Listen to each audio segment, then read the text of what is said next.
নমস্কার, সকলকে স্বাগত জানাই নতুন একটা ভিডিওতে। আশা করছি সকলে খুব ভালো আছেন, সুস্থ আছেন। এখন বাজে সকাল ওই 8:30 মতো। স্নান টান করে এখন এসেছি গাছে ফুল তুলতে। আমাদের বাড়ির সামনেই রাস্তা, আর রাস্তার ধারেই রয়েছে একটা বড় সড়ো জবা ফুলের গাছ। আর এই জবা ফুলের গাছটা হচ্ছে বহু পুরানো, মানে সে একেবারে ছোটোবেলা যখন আমরা এই বাড়িতে এসেছিলাম তখনের লাগানো, প্রায় আজ থেকে 20-22 বছর আগের গাছ। আর যখন লাগিয়েছিলাম তখন রাস্তাটা অনেকটা দূরে ছিল, কিন্তু রাস্তাটা আস্তে আস্তে একেবারে গাছের গোড়ার কাছে চলে এসছে। হয়তো আর কিছু বছর পরে গাছটা কাটাও যাবে। গাছ থেকে ফুল তুলে নিয়েছি। এই গাছটা সকালবেলায় পুরোপুরি ভর্তি হয়ে থাকে, মানে যখন ঘুম থেকে উঠে দরজাটা খুলি, জানালাটা খুলি, তখন পুরো গাছটা লাল হয়ে থাকে, পুরো পাতা দেখা যায় না। আর এখন মোটামুটি সকলের ফুল তোলা হয়ে গেছে, তাও গাছে দেখুন কত ফুল আছে।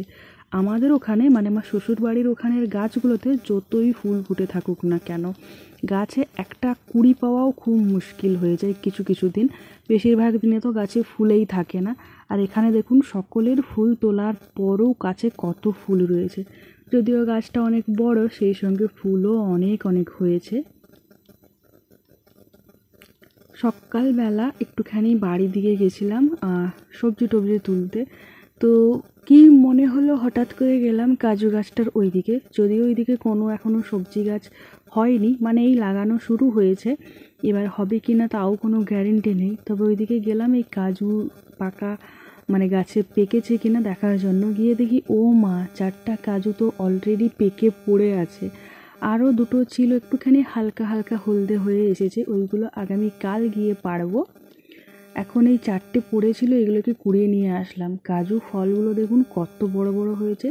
এই বছর গাছের প্রথম ফল, না প্রথম ফল নয়, দ্বিতীয় ফল। মা বলছিল গত বছর দুটো গাছেই 2-3টে করে ধরেছিল, তবে এই বছর অনেকগুলো ধরেছে।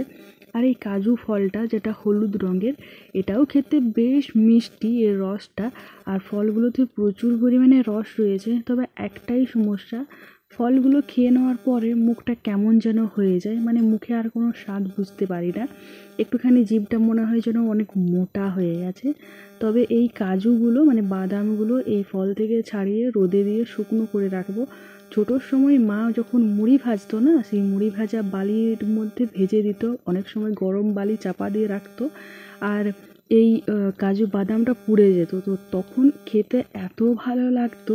তো মাকে আমি বললাম যে এখন আমাকে ওই রকম করে দেবে। যদিও এখন মুড়ি সেরকম একটা ভাজা হয় না, তবে মা বললো একদিন ঘরে মুড়ি ভাজবো, আর যখন সব বাদামগুলো একসঙ্গে মানে জড়ো হবে, যখন গাছ থেকে সব তুলে নেওয়া হবে বাদামগুলো, তখন সবগুলোকে একদিন একসঙ্গে ওই মুড়ি ভাজা বালিতে করে পুড়িয়ে দেবো। একেবারে ছোটোবেলার স্মৃতি আর কি। ছোটোবেলায় আমাদের এইখানে তো অনেকগুলো কাজু বাগান রয়েছে, তো সেইখান থেকে কাজু তুলে নিয়ে আসতাম আমি দাদা দুজনে। তো তখন মা মাঝে মাঝেই ওই রকম করে দিত, খেতে বেশ ভালো লাগতো। বেশ ভালো মানে খুব ভালো, সব থেকে বেশি ভালো লাগতো। কাজু বাদামের যে অত স্বাদ হয়, সেই স্বাদ প্রায় ভুলেই গেছি। এত বছর পর এই কাজু বাদাম গাছ থেকে পেড়ে টাটকা টাটকা কাজু বাদাম দেখে আবার সেই স্বাদের কথা বারবার মনে পড়ে যায়, কিন্তু সেই স্বাদ পাওয়া এখন প্রায় অসম্ভব বললেই চলে। যাই হোক, এই যে গাছের ফলগুলোর থেকে বীজগুলো আলাদা করে রাখলাম। ফলটারও কিন্তু নাকি দাম আছে অনেক, তবে বীজটার দাম তো আমরা সকলেই জানি। এটা আরও একটা অন্য দিনের ভিডিও। এইখানের ভিডিওগুলো এত দিনের হয়ে গেছে না, কোনটা কখন কবে রেকর্ড করেছি তার নেই ঠিক। যাই হোক, এই যে এই লাউ গাছটাও বেশ পুরনো, প্রায় 2-3 বছরের পুরনো গাছ, এখনও পর্যন্ত লাউ ধরেই চলেছে। তবে এখন আর সেই রকম বড় হয়নি লাউগুলো। গত বছর যখন এসেছিলাম এই গ্রীষ্মকালের সময়ে, তখন তো গাছে প্রচুর লাউ, একসঙ্গে 15-20টা লাউ ছিল গাছে, আর সেগুলোর সাইজগুলোও ছিল বেশ বড় বড়। তবে এখন দেখুন গাছটা প্রায় মরেই গেছে একেবারে। ওই মাঝে মধ্যে বৃষ্টি পড়ছে বলে একটু একটু কচি কচি ডগা বেরিয়েছে, আর তার মধ্যেই একটা ফল। এটাকে আজকে তুলে নিয়ে গিয়ে রান্না হবে, মানে আমি তুলে নিয়ে গিয়ে কেটে দেবো, রান্নাটা মা করবে। আরও একটা দুটো ছোট ছোট কচি কচি ফল ধরেছে, এই যা গেল হাত থেকে পড়ে। যদি এটা ভেঙে যেত তাহলে আর মা রান্না করতো না। বলে নাকি লাউ যদি ভেঙে যায় পারতে গিয়ে, সেটা নাকি আর রান্না করা চলে না। যাই হোক, এটাকে তো আমি এখন তুলে নিয়ে আসলাম, যদিও হাত থেকে পড়ে গেছে তাও ফাটেনি। এখন এটাকে কেটে কুটে দেখবো এর ভেতরের অবস্থা কী। লাউটা আজ থেকে 5-6 দিন আগেই জালি পড়েছিল, আর লাউ তো খুব তাড়াতাড়ি বাড়ে না, তো এই কয়েকদিনে এতটা বড় হয়ে গেছে। ভাত খাওয়া দাওয়া করার পর এসে বসেছি, আর দেখি ঝমঝম করে বৃষ্টি আরম্ভ হয়েছে। এখন প্রত্যেক দিন সকালের দিকে যেরকম গরমটা লাগে, আর বেলার দিক হয়ে গেলেই সেই বৃষ্টি পড়ে, তারপর আবহাওয়াটা একেবারে ঠান্ডা হয়ে যায়, মানে সকালে গরম বিকেলে ঠান্ডা। তো যাই হোক, বৃষ্টি পড়ছিল, হঠাৎ করেই খুবই ফুচকা খেতে ইচ্ছে করছিল। তো এই দিকে একটুখানি ফুচকা টুচকা পাওয়াগুলো মুশকিল। বুধবার দিন আমাদের এই গ্রামে হাট বসে, ওই দিন ফুচকা পাওয়াটা যায়, কিন্তু যে কোনো দিন যখন তখন চাইলেই পাওয়া যায় না। তাই ভাবলাম যে আজকে বাড়িতেই ফ্রাই করি। তো এই যে ফুচকাগুলো আমি বেলে নিয়েছি, পুরো আটা দিয়ে বানাচ্ছি। আর এই যে এইদিকে ভাজা আরম্ভ করেছি, তেল গরম হয়ে গেছে। প্রথম ফুচকাটা ছাড়লাম, মোটামুটি ফুলেছে, খুব ভালো ফুলেনি, তবে এর পরের এগুলো কিন্তু দারুণ ফুলেছে। আর ফুচকাগুলো না প্রথমে খুবই শক্ত হয়েছিল, মানে দোকানে যেরকম শক্ত হয় তার থেকেও হয়তো বেশি শক্ত হয়েছিল আর মজমজে, কিন্তু কিছুক্ষণ রেখে দেওয়ার পর একটুখানি নরম নরম হয়ে গেছিলো। মানে হয়তো এগুলোকে যদি আরও বেশিক্ষণ রেখে দিতাম তাহলে ফুচকার থেকে লুচি হয়ে যেত। এইগুলো দেখুন কি দারুণ ফুলেছে, ফুচকাটা একেবারে ফুলে ঢোল হয়ে গেছে। আর তারপরে যখন একটা একটা করে ভাজছিলাম তখন তো আর ফুচকাগুলোকে পাল্টাতেও হয়নি, নিজেরাই ফুলে যাচ্ছিলো, নিজেরাই পাল্টে যাচ্ছিলো। এবার আমি প্রথমবার ফুচকা বানাচ্ছি, ফুচকাকে কতক্ষণ ভাজতে হয় কীভাবে ভাজতে হয় আমি তো জানিনি। তেলটা মোটামুটি মিডিয়াম আঁচে রেখেছি, এবার নেড়ে চেড়ে যখনই লাল হয়ে যাচ্ছে আমি তুলে দিচ্ছি। হয়তো আর একটুখানি কড়া করে ভাজতে হতো, না উনুনের আঁচটা আর একটু বেশি রাখতে হতো, আমি বুঝতে পারলাম না।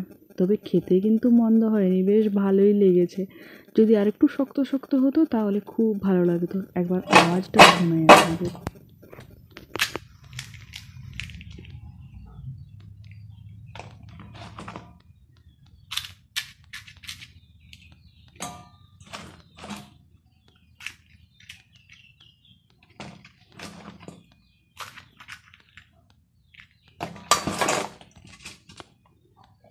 ফুচকাগুলো তো ভাজা হয়ে গেছে, তারপর এইদিকে ফুচকার আলু তৈরি করেছি। আর আজকে কিন্তু নর্মাল ফুচকা নয়, আম ফুচকা বানিয়েছিলাম, আর সেই সঙ্গে একটুখানি তেঁতুলের জলও ছিল। কাঁচা আমের সিজন, তো আমি ইউটিউবে দেখছিলাম যখন ফুচকার রেসিপি, তখন এই কাঁচা আমের ফুচকা দেখছিলাম। স্বাদটা কিন্তু অসাধারণ হয়েছিল, মানে তেঁতুলের জল দিয়ে ফুচকার থেকে আমের জল দেওয়া ফুচকাটা আরও বেশি ভালো লাগছিল।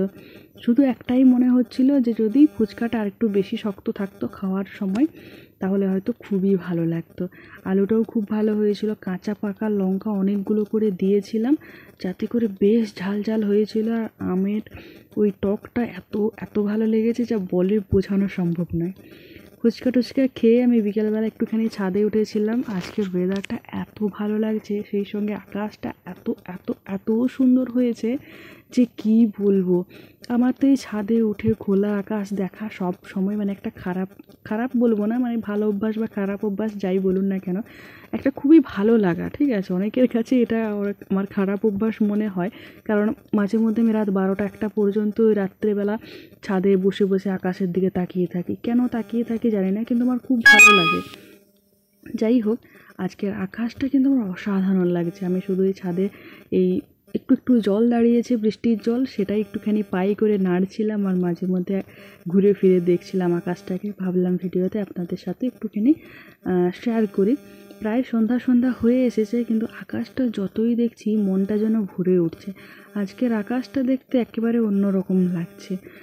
তবে আকাশটা মানে চারিদিক দিয়ে দেখতে গেলে 4 রকম ভিউ আসছে। একটা দিক দেখুন পুরো একদম কালো মেঘ, একদিকটা পরিষ্কার নীল আকাশ, আর একদিকটা পুরো একদম সোনালি সোনালি হয়ে আছে, আর একদিকটা মিক্স হয়ে আছে। চারদিকটা 4 রকম লাগছে। আর আমি ফুচকা খেয়ে উঠেছিলাম ছাদে, আর নেমেছি কখন জানেন? রাত্রি 10:30টার সময়। মা ডেকেছিল খাওয়ার জন্য, আমি বললাম যে না, ফুচকা এত পরিমাণে খেয়েছি আর খিদে পাইনি। 1 বোতল জল সঙ্গে করে নিয়েই উঠেছিলাম, তো সেই জল খেয়ে খেয়ে থেকে গেছি। রাত্রি 10:30টার সময় যখন ঘুম পাচ্ছে, সেই সঙ্গে মায়েও বকুনি দিচ্ছে, তখন নেমে আসতে বাধ্য হয়েছি। এসেছি আর টুক করে ঘুমিয়ে পড়েছি। আর এই যে বৃষ্টির জলটা এখানে একটুখানি দাঁড়িয়েছে, তো সেটাকে একটুখানি পা দিয়ে নাড়াচ্ছি। কী যে ভালো লাগছে ঠান্ডা ঠান্ডা বৃষ্টির জলটা। সকালবেলা আজকে তো মারাত্মক পরিমাণে রোদ উঠেছিল আর মারাত্মক গরম ছিল। যাই হোক, আজকের এই ভিডিও এই পর্যন্তই থাকলো। আশা করি আজকের এই ভিডিও আপনাদের দেখতে ভালো লেগেছে। ভিডিওটি যদি আপনাদের ভালো লাগে তাহলে ভিডিওতে একটা লাইক করবেন, আর আমার ভিডিওগুলো যদি আপনাদের দেখতে ভালো লাগে তাহলে অবশ্যই চ্যানেলটা সাবস্ক্রাইব করবেন। দেখা হবে খুব শীঘ্রই আবারও নতুন আরও একটা ভিডিওতে। সকলে ভালো থাকবেন, সুস্থ থাকবেন, সাবধানে থাকবেন।